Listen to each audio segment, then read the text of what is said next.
Добро пожаловать в мой канал.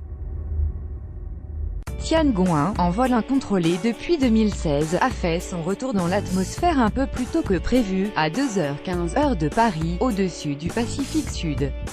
Le Monde 2/4 2018 à 3h29 mis à jour le 2/4 2018 à 6h43. L'engin, en vol incontrôlé depuis 2016, a fait son retour dans l'atmosphère un peu plus tôt que prévu. Le CMSEO avait annoncé auparavant que le retour sur la Terre s'effectuerait autour de 2h42, ce qui l'aurait situé au-dessus de l'Atlantique Sud, au large des côtes brésiliennes. Lire aussi, 6 questions sur Tiangong-1, la station spatiale chinoise en voie de désintégration. La plupart des équipements ont été détruits lors de la phase de rentrée dans l'atmosphère, a assuré le CMSEO dans un communiqué. Avant de regagner le sol, l'engin spatial a survolé la Corée du Nord et le Japon où il faisait déjà jour.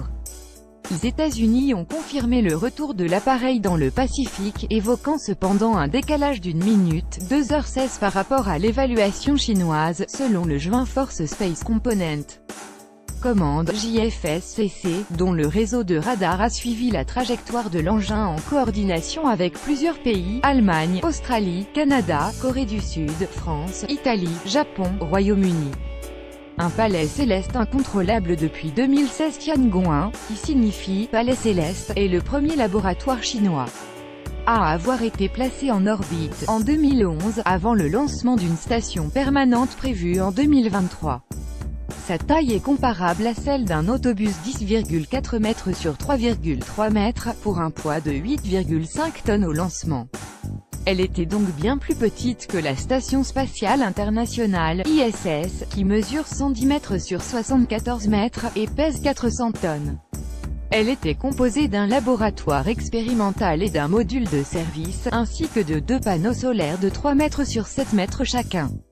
Ce palais céleste n'était pas habité en permanence, mais il avait accueilli des taïkonautes, astronautes chinois, à 2 reprises. Tiangong-1 aurait dû effectuer une rentrée contrôlée dans l'atmosphère à l'issue de ses missions.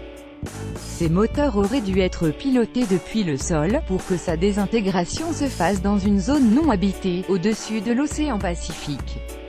Mais, dès le début de 2016, l'Agence spatiale européenne, ESA, avait estimé que le centre de contrôle chinois avait perdu la liaison qui aurait permis de piloter la station, ce qu'avaient alors nié les autorités chinoises.